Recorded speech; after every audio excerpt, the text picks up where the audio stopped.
Olá, leitores e escritores, meu nome é Eduardo Krause e sejam muito bem-vindos a mais um vídeo do Escritório do Escritor. No vídeo de hoje nós vamos falar sobre IAs, um tema polêmico que muita gente diz que é o futuro, mas que muitos também veem de maneira receosa, até mesmo temerosa. E eu tenho certeza que você já deve ter brincado com IAs de produção de imagem aí na internet, existem centenas delas hoje em dia e algumas produzem imagens sensacionais e também algumas coisas bizarras às vezes. Mas o fato é que essas IAs são capazes de gerar aquilo que você tem na sua cabeça com apenas alguns comandos e linhas digitadas, o que é uma coisa extraordinária. Por outro lado, eu conheço vários artistas que trabalham com desenho e que ficam com sangue nos olhos só de ouvir falar nessas duas letrinhas, IA. E essa raiva, esse medo dos artistas, ele não é nem um pouco injustificado, uma vez que muitos, inclusive, já me disseram que sentiram uma redução significativa nos pedidos que eles recebiam para produção de artes desde que as IAs de imagem se tornaram tão populares. Então eu pensei, será que os desenhistas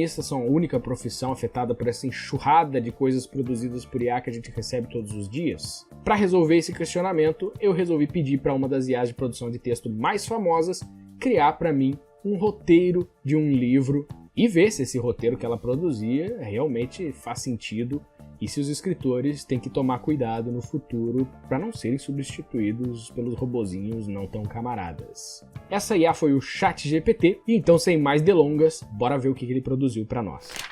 Depois de cumprimentar o ChatGPT com toda a educação, para quando ele dominar o mundo ele lembrar que eu fui educado com ele, eu escrevi o seguinte prompt. Eu gostaria que você criasse para mim um roteiro detalhado para um livro de fantasia que deve se passar em um mundo fictício. O roteiro deve conter uma descrição de pelo menos 3 personagens, de elementos fantásticos do mundo que sejam interessantes e inovadores, como cidades, lugares e criaturas mágicas, e um resumo da trama principal do livro. Você consegue fazer isso? E ele disse que sim e rapidamente escreveu tudo o que eu pedi. Então aqui nós temos salvo a mensagem do ChatGPT respondendo ao prompt que eu coloquei. Então ele já começa no título. As Crônicas de Eudória. Eudória, então já é o nome do nosso mundo de fantasia. Resumo da trama principal. Em Eudória, um mundo dividido entre 4 reinos elementais, fogo, água, terra e ar. Tá lembrando Avatar, a lenda de Aang. Uma antiga profecia revela que um portador da luz surgirá para unir os reinos e restaurar o equilíbrio, ameaçado por uma força obscura conhecida como a Sombra. A história segue 3 protagonistas, que ao longo de uma jornada épica enfrentam desafios, descobrem segredos de seus passados e aprendem a controlar seus poderes elementais. Bom, para começo, esse resumo dessa história que ele deu tem vários elementos aí que lembram a gente de outras fantasias, né? Então é uma coisa bastante genérica, eu pedi bastante detalhes no prompt, e aí ele fala: um portador da luz surgirá para unir os reinos e restaurar o equilíbrio.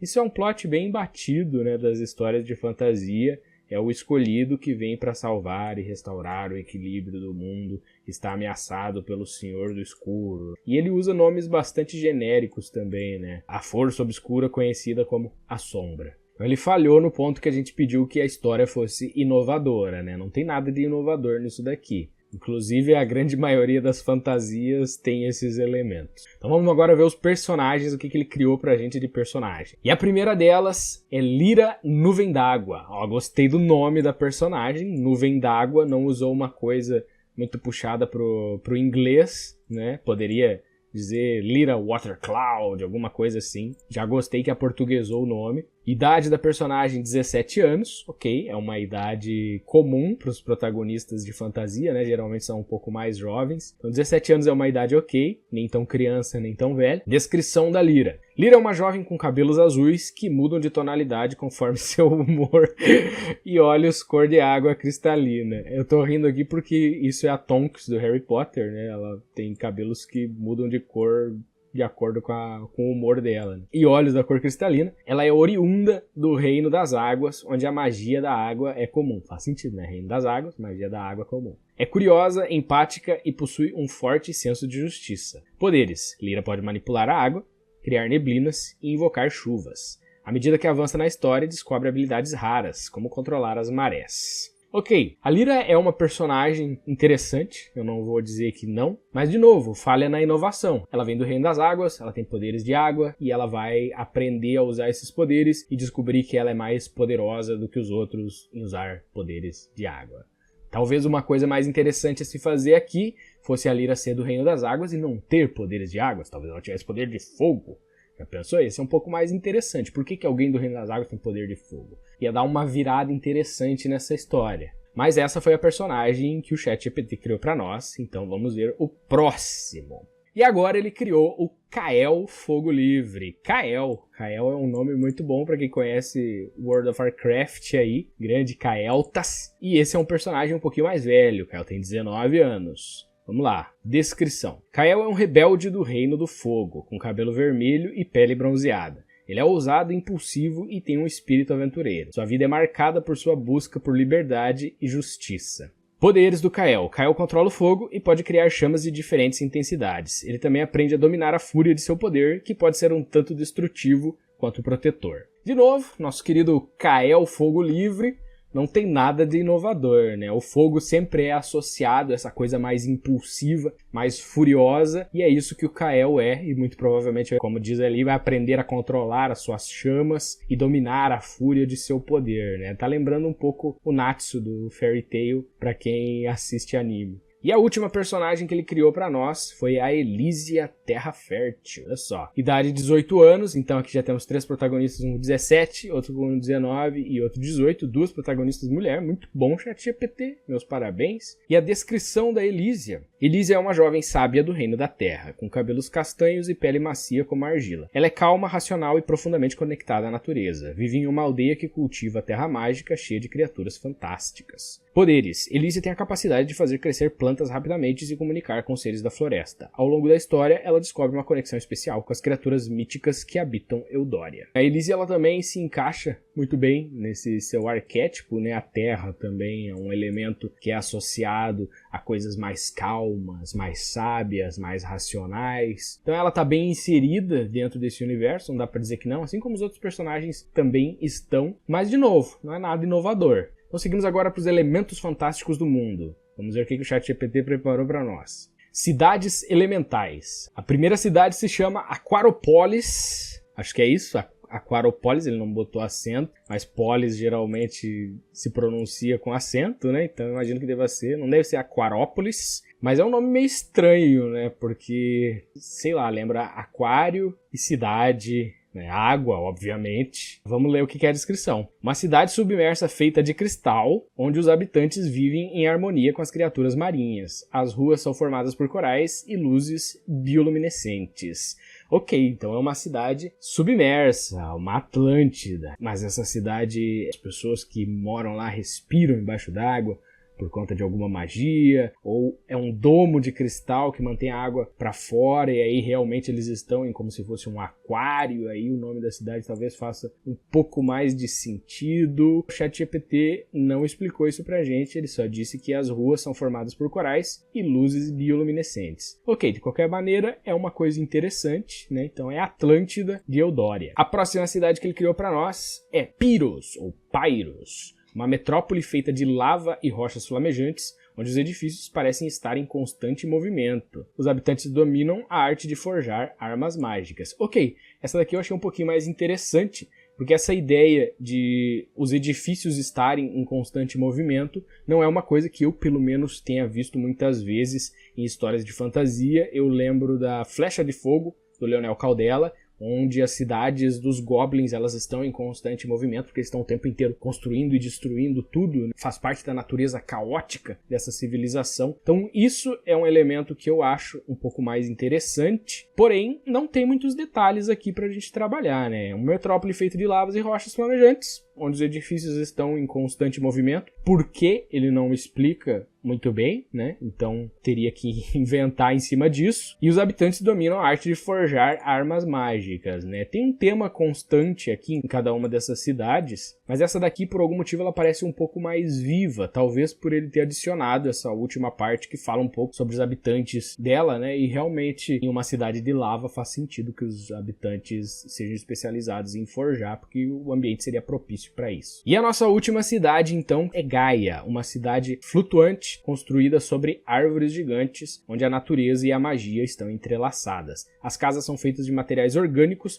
e cada habitante tem um espírito animal protetor. Essa Essa também é interessante, o nome não me agrada muito, porque Gaia é a deusa da terra, né? Então, ok, ela ser relacionada a coisas naturais, mas para uma cidade flutuante, eu provavelmente não usaria esse nome, eu pensaria em alguma outra coisa diferente, uma coisa que não me ocorre agora. Mas tá interessante também, lembra uma coisa bem relacionada a elfos, né? Seria uma cidade onde eu imaginaria com facilidade elfos morando ou seres feéricos de qualquer tipo. E aí ele também coloca para nós que cada habitante tem um espírito animal protetor. Isso me lembra um pouco da série de livros da Bússola de Ouro, His Dark Materials, né, que é o nome da série, onde cada pessoa tem um demônio, né, um espírito animal que anda junto com eles, que é chamado de demônio nesse livro. Então, de todas as cidades, a que eu achei mais interessante foi a Pyrus. O nome também não me agrada muito, pra ser sincero. Provavelmente eu trocaria todos os nomes aqui, mas no geral o resumo dela é o que tá mais interessante pra mim, foi a que mais me instigou. Então vamos agora para as criaturas mágicas do reino de Eudória. E a primeira delas são os Dracos de Cristal. Dragões que habitam as montanhas de cristal e podem controlar a luz. Eles são considerados guardiões da sabedoria. Essa é uma criatura interessante, né? Dragão geralmente é interessante, e aí ele já coloca para nós aqui um lugar chamado Montanhas de Cristal. Talvez isso fique perto de Aquarópolis,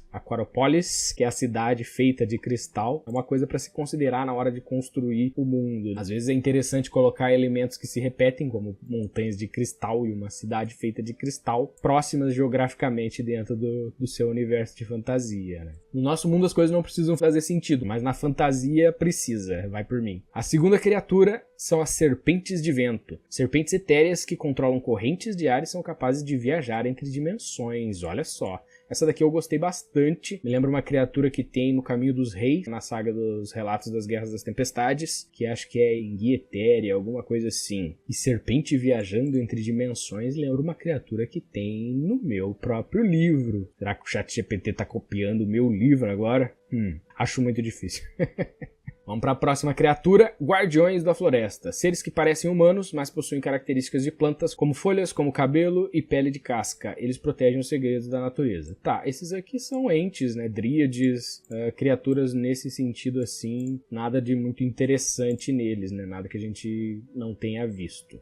E por último, o ChatGPT colocou para nós uma estrutura de roteiro desse livro. Então vamos ler e vamos dissecar esse roteiro para ver se faz sentido. Começando pela introdução. Apresentação do mundo de Eudória e dos reinos elementais. Introdução dos 3 protagonistas em suas respectivas cidades. Ok, então uma introdução bem básica, onde a gente vai mostrar para o nosso leitor quais são os reinos de Eudória. Eu provavelmente faria isso já apresentando os protagonistas, um capítulo de ponto de vista ou 2 de cada protagonista em sua respectiva cidade, delineando a trama, mas vamos ver quais são os próximos tópicos que ele colocou nesse roteiro, porque essa é uma história do ChatGPT e não nossa. O segundo ponto é a chamada para a aventura, é claro. Os protagonistas recebem visões da profecia e descobrem que a sombra está se aproximando, ameaçando seus lares. Muito bem, sonhos são uma coisa muito utilizada na fantasia como meios de apresentar profecias, e acho que faz sentido protagonistas tão diferentes receberem essas informações por meio de sonhos, porque de que outra maneira isso seria, né? Seria um pouco complicado. Um deles vivia em uma cidade de cristal submersa,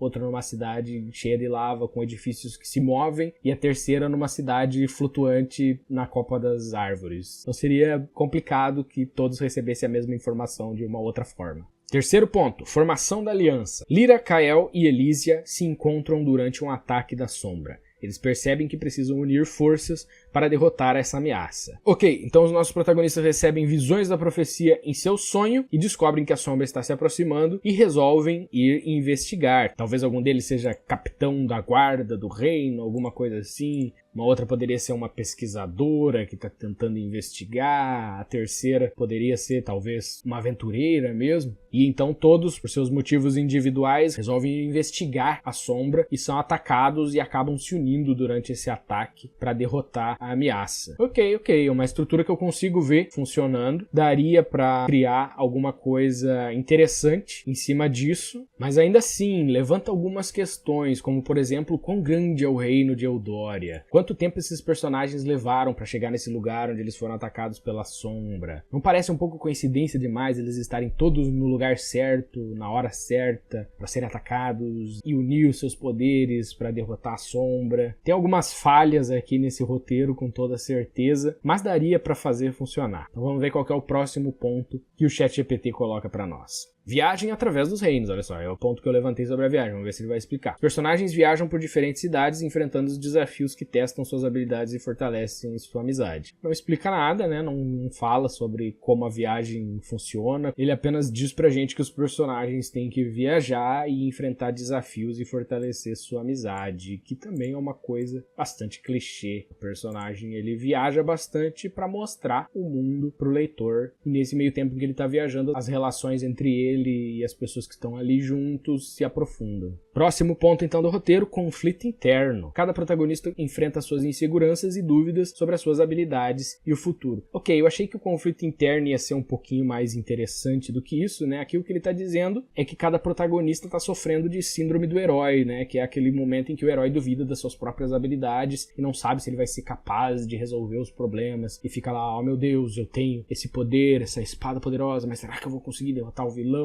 Isso acontece muitas vezes na fantasia e eu particularmente acho bastante chato. Eu acho que um conflito interno que seria um pouco mais interessante, como eles são protagonistas muito diferentes, que vêm de cidades diferentes, culturas diferentes, eles não necessariamente precisam se gostar à primeira vista, porque tem a obrigação de derrotar um super vilão, uma sombra, o Senhor do Escuro. Não quer dizer que eles precisam fazer isso se amando, se abraçando e andando de mãos dadas pro pôr do sol. Talvez o nosso querido Kael, Dominador do Fogo, não se dê muito bem com a Garota da Água, que eu esqueci o nome, deixa eu voltar lá em cima, acho que é Lyra, Nuvem d'Água. Talvez ele não se dê muito bem com ela, talvez a Elysia se apaixone por um dos dois e essa pessoa não retribua os sentimentos ou retribua, talvez um deles morra. Também é uma coisa que pode acontecer. O conflito interno ele pode ser muito mais interessante do que apenas os protagonistas sofrendo com síndrome do herói. Próximo ponto do nosso roteiro, confronto com a sombra. Então depois dos nossos protagonistas se encontrarem, lutarem pela primeira vez com a sombra, viajarem juntos, evoluírem as suas habilidades, fortalecerem sua amizade, terem conflitos internos, em dúvida se eles seriam ou não as pessoas certas para enfrentar a sombra, finalmente eles vão enfrentá-la e isso vai acontecer em um confronto épico em um local mágico, onde os protagonistas devem unir seus poderes para derrotar a sombra. Então, isso é uma coisa que eu achei interessante, porque no começo, quando ele deu a estrutura do roteiro, ele falou pra nós sobre um escolhido, um personagem que seria o portador da luz e que derrotaria a sombra. No entanto, durante a estrutura do roteiro, ele não falou em nenhum momento sobre esse escolhido novamente, o que leva a gente a acreditar que, obviamente, os escolhidos são os 3 protagonistas, e não apenas uma pessoa. Isso é uma coisa que eu acho um pouquinho mais interessante e que seria legal também de construir ao longo do livro, né? Tu poderia colocar as expectativas das pessoas em descobrir qual deles era o portador da luz e por final descobre-se que nenhum deles era, mas sim todos eles juntos. Eles precisavam do poder da amizade. E o ponto 7 do nosso roteiro é a resolução e crescimento. Com a sombra derrotada, os reinos começam a se unir, os protagonistas descobrem seu verdadeiro potencial e o que significa ser um portador da luz. Ok, essa história ela não parece ser de maneira alguma uma fantasia sombria. Eu não especifiquei no prompt que eu queria uma história de fantasia sombria, mas isso parece muito uma história que seria contada pela Disney, por exemplo, né? Onde no final tudo dá certo, os protagonistas salvam o dia e os reinos se unem em paz e harmonia. Dificilmente essa seria uma história contada pelo Brandon Sanderson ou algum outro autor aí que gosta um pouco mais do lado grimdark da coisa. Então vamos ver o epílogo. ChatGPT coloca para nós uma visão do futuro de Eudória, agora em harmonia, com os protagonistas assumindo papéis de liderança e proteção. Então todos eles são bem-sucedidos, resolvem os problemas e se tornam líderes e protetores de seus reinos e do mundo de Eudória. E para finalizar, o ChatGPT diz: espero que esse roteiro ajude a inspirar a sua história. Se precisar de mais detalhes ou ajustes, é só avisar.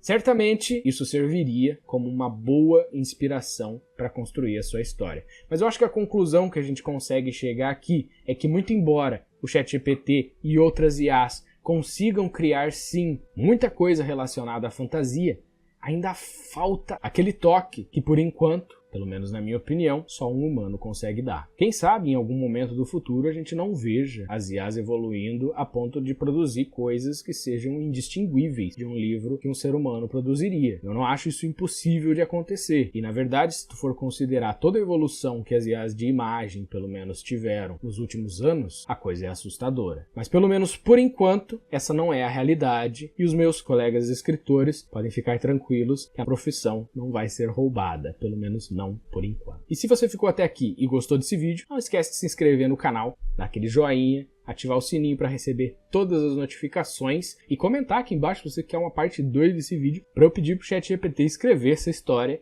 e a gente dissecar ela juntos. Hoje eu vou ficando por aqui, mas eu te vejo de novo no nosso próximo vídeo. Até lá!